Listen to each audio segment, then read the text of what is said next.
verdad es que no, pues hay veces que me hacían gracia las cosas que estaban en moda, pero me parecían tontadas y ya está, ¿no? Entonces me pasaba también con la literatura. Creo que fue un tiempo en el que Delibes, por ejemplo, pasó, y afortunadamente pues ahí hubo una serie de lectores que resistieron leyendo a ese escritor tan bueno, ¿no? O sea y entonces muchas veces he visto cuando ponen trocitos o no sé si se llaman cachitos o tal de esa época y tal, y yo digo, pues claro, lo recuerdo, lo vi, salía en la tele, se ponía en la radio y tal, pero no me representa absolutamente, y quiero contarlas para mí lo que era, cómo vivía yo, cómo veía a la gente, a la juventud, y algo muy particular que era cómo nos relacionábamos los jóvenes con las jóvenes, que era completamente distinto a cómo es ahora, ¿no? Entonces, de manera seguramente más insensata, más temeraria, más espontánea, menos reglada por principios, ¿no? Sino así a lo loco. Y todo eso me parece interesante. Pero ahora tengo que buscar la estructura. Tú no lo has recordado. En ello. Estoy en ello. Pero no irás a no dormir esta noche. No. Te he traído un libro que es Noche sin dormir. Que tú ya me lo has puesto aquí. Bueno.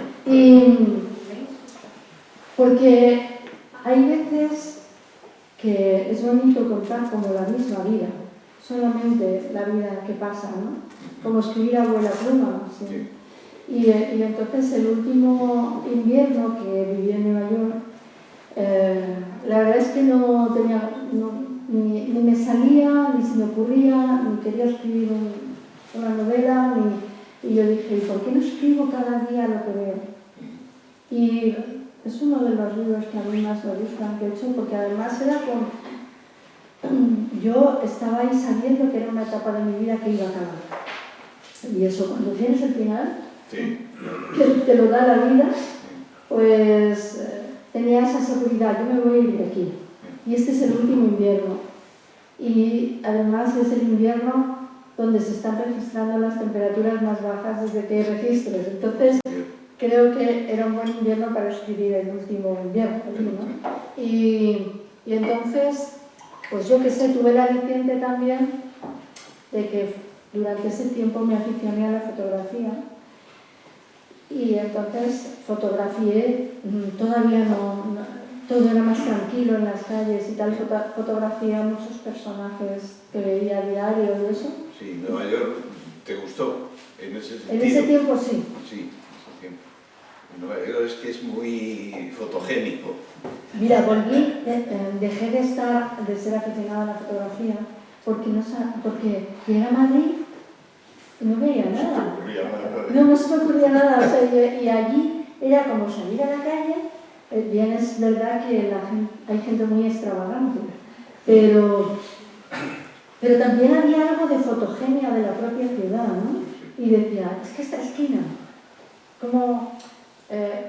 es que esta esquina en sí misma es un fotograma. Sí, porque probablemente además la arquitectura de Nueva York está muy pensada, es decir, que los arquitectos siempre pensaron en la urbe, en la ciudad, y en cómo mejorarla hacia arriba o hacia abajo. Claro, y además hay otra cosa, que España ha sido muy autodestructiva, entonces todo el mobiliario urbano, o sea, hay veces que no hay nada que te recuerda a 20 años atrás.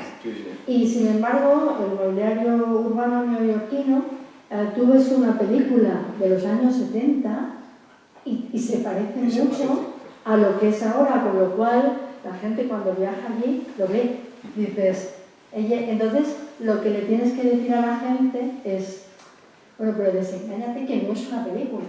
O sea, te está pareciendo una película, pero te están engañando.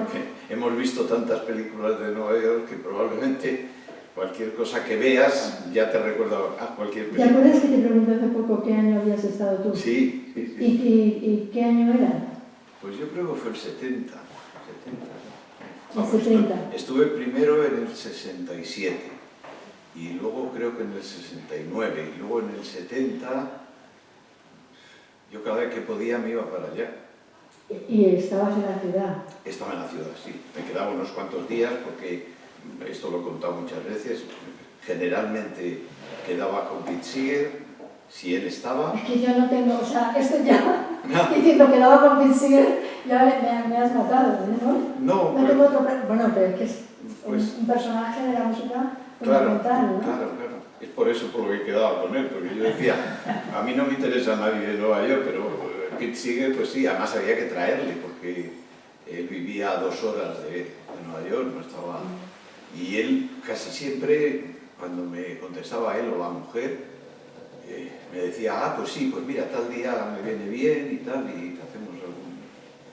Y la verdad es que cuando iba por esas calles, que sí, que efectivamente te podían recordar cualquier película, pues yo estaba en lo que estaba al lado de Pete Seeger y me fijaba en todo lo que decía, qué quería hacer.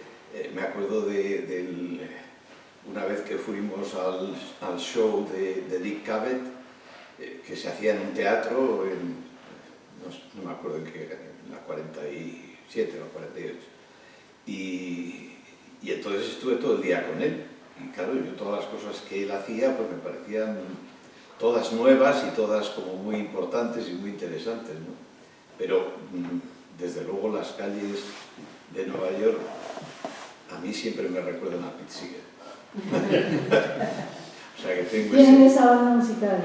Sí, porque esa banda musical luego se desarrolló el día ese de Dick Cavett, pues estuvimos cantando el tiempo que le dieron para estar en el camerino y todo eso, que te daban, pues a lo mejor tienes que estar a tal hora y media hora más tarde vas a salir. Entonces esa media hora no sabías qué hacer. Un poco antes fuimos a ver, él tocaba una guitarra de 12 cuerdas que había sido de Lead Belly, era una guitarra antigua y tal, con un sonido fortísimo, muy potente. Y de pronto dice, esta última cuerda cerdea un poco y tal. Dice, voy a ver si me dejan en alguna tienda de estas de la calle 47, a ver si me dejan una guitarra de 12 cuerdas, ¿no? Bueno, pues nos fuimos allí a una de esas tiendas. Claro, todo el mundo le conocía, aunque no era precisamente de los más famosos, pero bueno. Y nada, pues le decían, pues sí o no, tal. Pues al final se decidió por la misma guitarra, la de Lead Belly, que además le definía y le servía históricamente para recordar a Lead Belly. Sí. Y yo te pedí si tenías algo escrito sobre eso, pero tú, o sea, no tenías nada escrito. Sí, es ¿Sí? que me parece que te lo mandé. Sí, pero era muy corto. Ah, era muy corto. Entonces, bueno, quería algo un poco más largo, no, bueno. Pero bueno, luego lo hablamos, es que ya es un. A lo mejor lo escribo ahora y me sale una novela. Claro, a lo mejor te estoy aquí forzando para. No, ¿sabes cuándo me acordé de ti? Bueno, me encanta, nos estamos saliendo de la conversación, pero totalmente. Bueno, me acordé de ti cuando vi, y mucho además, cuando vi la película sobre Bob Dylan. ¿La viste? No. No, porque... ¿No porque alguien te dijo que Pete Seeger no quedaba bien parado? No, tampoco, no. Bueno, Inés me advirtió de alguna cosilla y tal, pero es que yo cuando me... Sí. Es una manía, pero cuando me dicen, oye, es una película buenísima y no sé qué, y cuando ya te vienen 3 a decir una película buenísima, pues se me quita la gana. Digo, que cuántos se han divertido y qué bien está, pero no la he visto, no la he visto. Ya. Sí, yo pensé en ti precisamente porque sabía de esa amistad y esa relación que tú tenías con Pete Seeger, y me parece que la película es muy bonita, pero es verdad que es un poco injusta con es como el cantautor folk que queda así un poco para que crezca Bob Dylan, ¿no? Claro. Es como que el padre tiene que morir para Claro. que... Sí, y hay incluso una leyenda, no voy a decir urbana, porque era en Newport cuando me parece que, no sé, Isaac la habrá visto y todo, pero la historia de lo que hizo Pete Seeger cuando salió Bob Dylan a cantar con una guitarra eléctrica y tal, pues dicen que quería coger un hacha y cortar el cable, ¿no? Eso es una leyenda que creo que no es verdad, porque Pete Seeger fue una persona siempre muy tolerante con los suyos, o sea que en este caso él se ponía a favor de Bob Dylan. Yo creo que forma parte, fíjate, eso sería una leyenda, pero también cómo están hechos los argumentos de las películas americanas. Si tienes un héroe, tiene que haber como un villano, si no lo entiendes. Sí. Entonces, pues en vez de hablar de la generosidad que Pete Seeger tuvo con un joven que era humanamente insoportable, pero él dio talento allí y tuvo una generosidad con él, pues como solo una persona, como yo imagino que era él, podía tener, ¿no? Pero eso no entra dentro de una película americana. O sea, hay que hacer como una épica para el bueno y el malo. Y de repente él luchó contra la tradición paralizante, ¿no? Sí, es más, creo que incluso que Pete Seeger, que tenía muy buena relación con Moise Sachs, que era el que hizo el sello Folkways, hicieron una serie dentro de Folkways que se llamaba Broadside, que era el título de una revista que se sacaba en Nueva York, en la cual participaban todos aquellos que querían difundir alguna canción suya. Entonces Dylan empezó a escribir gracias a Pete Seeger, que le presentó a Moise Sachs, y bueno, había ahí detrás mucho. Y incluso salieron unos LPs, long plays, que se llamaban Broadside, en los cuales intervino, también gracias a Pete Seeger, intervino Bob Dylan, que en vez de llamarse Bob Dylan, porque ya tenía un contrato con la CBS, se llamaba Blind Boy Grant, que era, si le das las vueltas a las letras, era Bob Dylan, más o menos.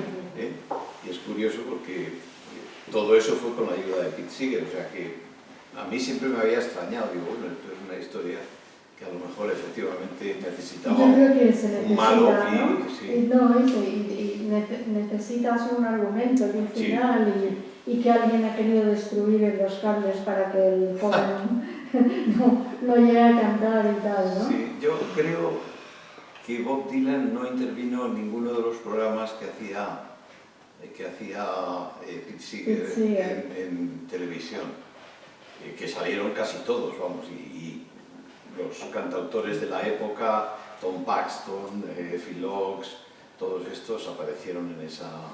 En la película sale un programa en el que aparece Bob Dylan, pero igual también se había inventado. A lo mejor. Bueno.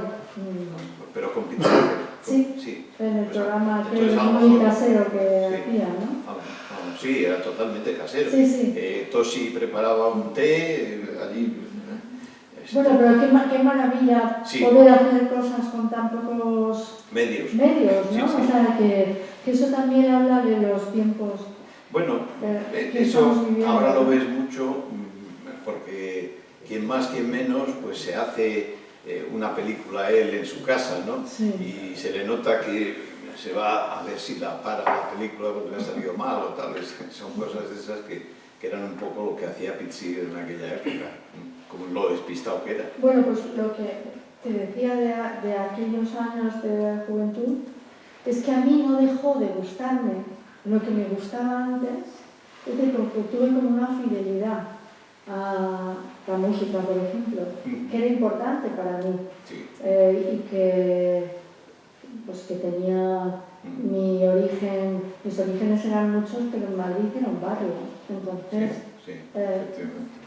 yo qué sé. Efectivamente, además yo de la época de los 60 sí que me acuerdo que era un barrio total, es decir, que tú te ibas a JJ que era una discoteca de tal, y allí estaba todo el mundo. Estaba la sociedad de autores y alguno más. O sea, que te encontrabas con todos. Con todos. Pues como preguntabas, en eso estoy, pero necesito tiempo y disciplina. Sí, yo no sé, estoy acaparando. Pues mira, Luis. No sé si estás de acuerdo con por lo que has dicho, con ese eslogan que yo he leído, he oído, de la inspiración llega en cualquier momento, pero te tiene que pillar trabajando. Sí, claro, eso es verdad. Lo que hay algo que ocurre en España que es singular, que es que muchos escritoras tenemos columnas. O sea, es singular porque yo creo que se ha convertido casi en una tradición española, que tú enseguida en un periódico te ofrecen o colaborar en la radio o escribir en un periódico o tal. Con lo cual, eso quiere decir que tú tienes la maquinaria engrasada, es decir, que no estás sin escribir. Yo creo que escribes todas las semanas, ¿no?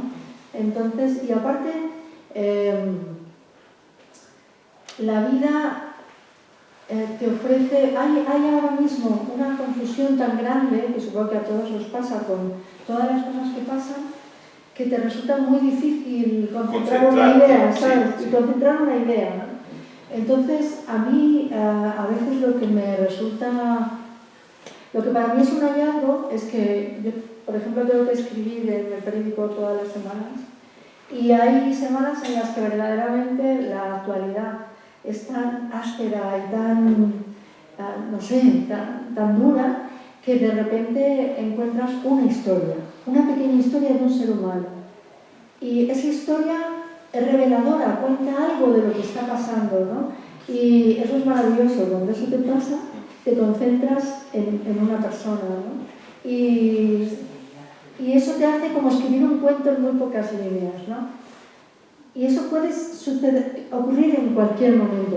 Normalmente no ocurre cuando alguien te dice, bueno, si te cuento mi vida, es una novela, y digo, madre mía, o sea, yo te digo, escríbela tú,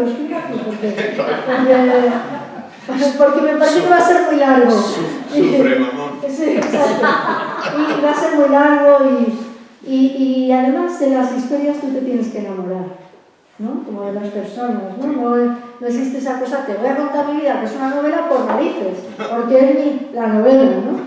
Pero de repente tú estás en un sitio y te fijas en una persona y dices, esa persona me está diciendo algo que es importante. Me acuerdo que estábamos en Valencia, a la huerta, comiendo una paella, en una comida familiar, bueno, familia extensa. Y entonces apareció por ahí un muchacho procedente de Ghana, que había llegado a Valencia en una caja, en un barco, pero él no pensaba que había llegado a Valencia, él pensaba que había llegado a un puerto, no sé, italiano o algo así. Entonces, pues este chaval pasó, que tendría 15 años, pasó vagabundeando por Valencia, uno de estos barrios que hemos oído tanto hablar ahora, a uno de estos barrios, y vagabundeaba por allí pensando que estaba en otro país. Entonces de repente un policía lo paró y tuvo la sensatez de acercarlo a un centro de jóvenes, no voy a decir el nombre, de jóvenes inmigrantes, no voy a decir el nombre que se utiliza. Entonces lo llevó allí y tuvo la suerte de que la que dirigía el centro vio a aquel chico y dijo, este chico es sensible, es inteligente, ¿sabes? Yo me lo voy a tomar como algo personal y le voy a ayudar a... Y entonces ya habían pasado, pues imagínate que 10 años o tal, ese chaval estaba comiendo con nosotros esa paella, ya estaba radicado en Valencia, estaba trabajando en una fábrica, y dije, bueno, yo no voy a escribir un artículo como si fuera una politóloga a favor de la inmigración, sino que voy a contar la historia. Y la historia ya cuenta por sí misma. La historia ya te está diciendo algo sobre lo que es la llegada de un adolescente. Y que no te...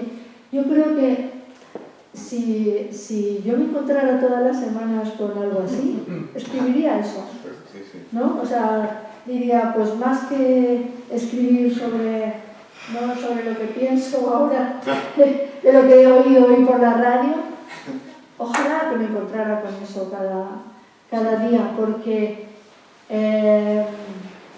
hay mucha gente opinando y en realidad ya de tanta opinión muchas cosas que de verdad te hagan así, pegar el oído y decir, eso me interesa, ¿no? Y yo estoy deseando. Sí, eso lo comentábamos también esta mañana, que estamos como un poco aburridos de tanta política y de tan poco contenido, porque en el fondo los políticos no tienen casi que decir. Claro, pero además hay ahora todo un gremio que sigue a esa bandada. Entonces están y lo apoya. Y que se han convertido en informadores de un lado y de otro y de tal, de lo que ellos dicen, ¿no? Entonces realmente es como una información circular. A mí me gusta mucho leer periodismo me gusta, pero la opinión se me está haciendo cada vez más pesada y la verdad es que hay veces que hablo con la radio y con la tele y pienso, esto será un síntoma ya de lo que decíamos, porque digo, ya cuando empiezas a hablar con la tele y a decir, pero qué tonterías, pues pienso que, no sé, hay que quitarla. Para mantenerte joven, ¿no? Mira, yo esta mañana me hice una pregunta a otro ponente y me gustaría hacértela a ti esta misma. ¿Qué opinas tú o qué te parece si desde lo imaginario o desde lo fantasioso se crea igual? Una personalidad fantasiosa o una personalidad imaginaria. ¿Son iguales de creativas o iguales o tienen las mismas posibilidades? ¿En cuanto a un personaje o en cuanto a quien crea? O sea, que no... Sí, en cuanto a quien crea, a la personalidad. La personalidad yo creo que tiene que... O sea, yo creo que hay a veces bebés que pasean a sus madres que dices, mira, ahí va un futuro notario, ¿no? Porque el niño tiene una cara como... de notario, ya como que dices... Ahí hay una persona absolutamente racional que ya, ¿no? Que está ya como en un mundo racional y de progreso económico, ¿no? Y yo creo que hay personalidades que son fantasiosas, que tiene que haber un carácter fantasioso desde la infancia, es que si no, yo creo que no sale. Es más, yo creo que esto es como ver a los niños cuando ven a un mago, ¿no? Entonces está el niño que está buscando el truco para, ¿sabes? Para decir, eso es mentira, ¿no?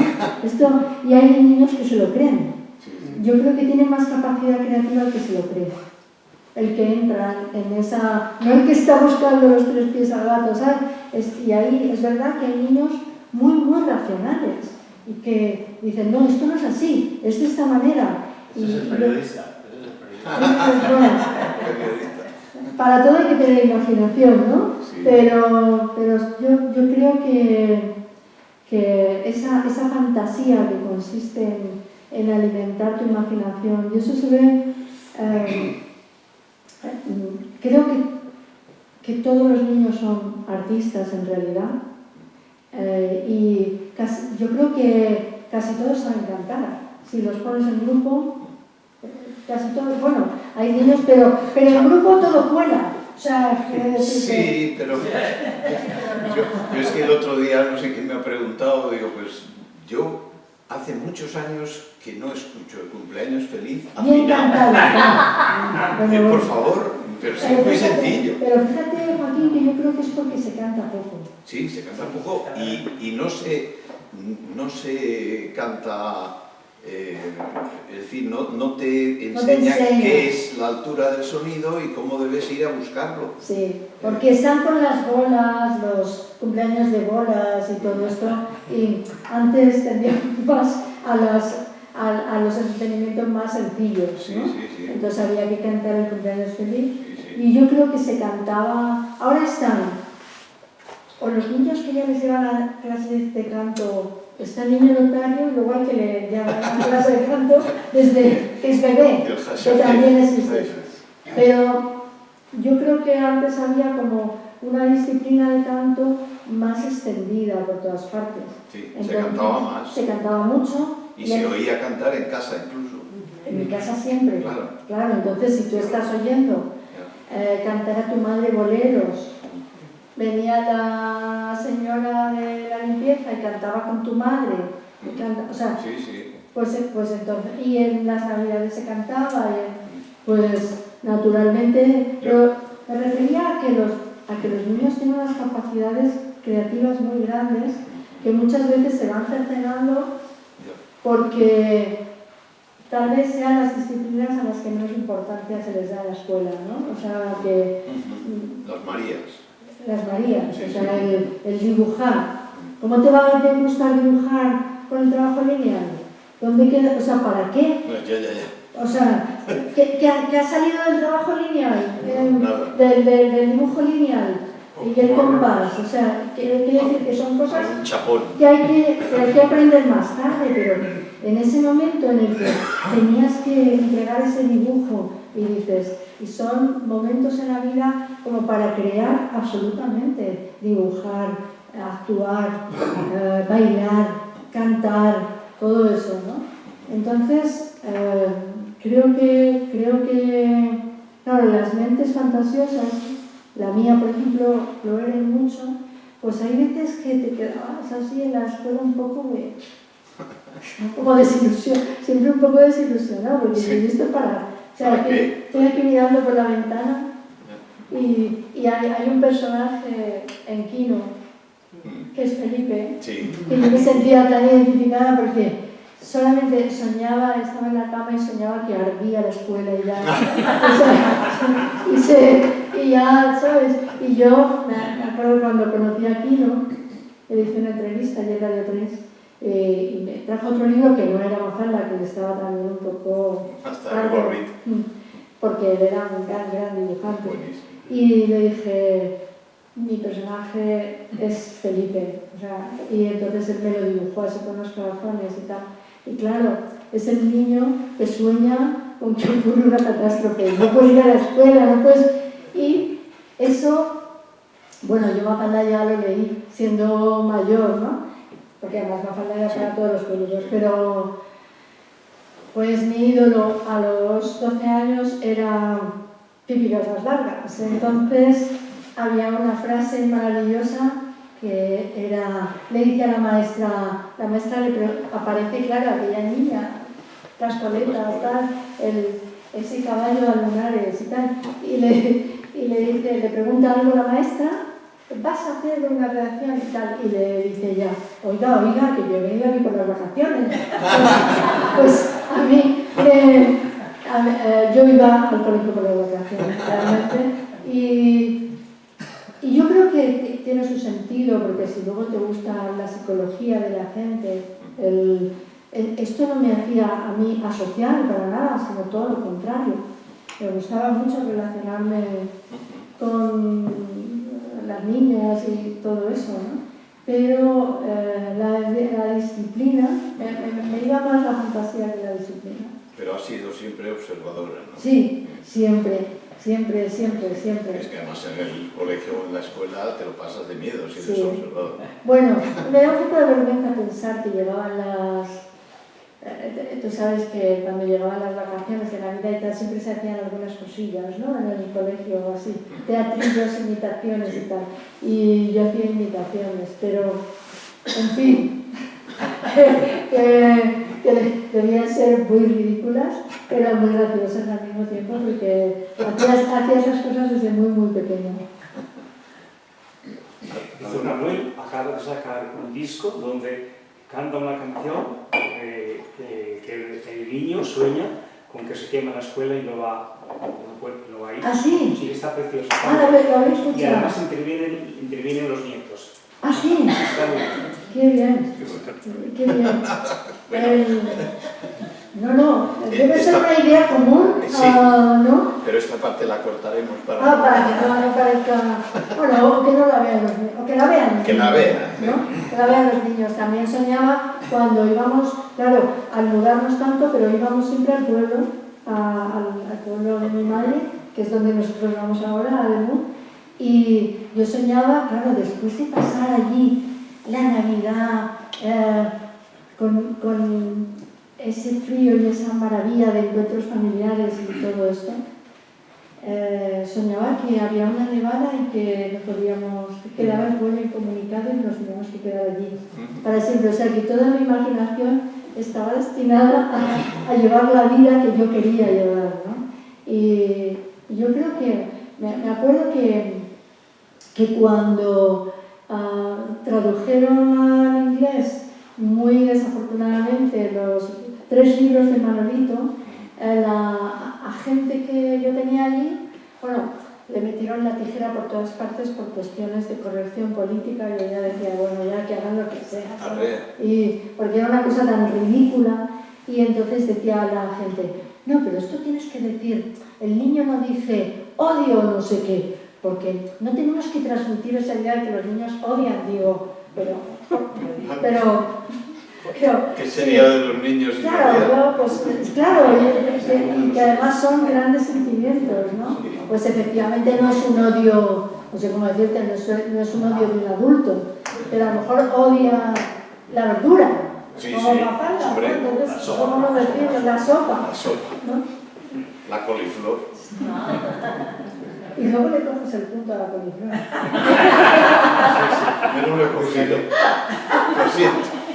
Ahí te queda esa parte de la infancia, Sí. ¿sabes? Bueno, yo lo que hacía era que me ponía a llorar porque no quería cenar lo que me ponía mi madre, y entonces lo aplastaba y los surcos de la pasta que hacía, ahí caían las lágrimas.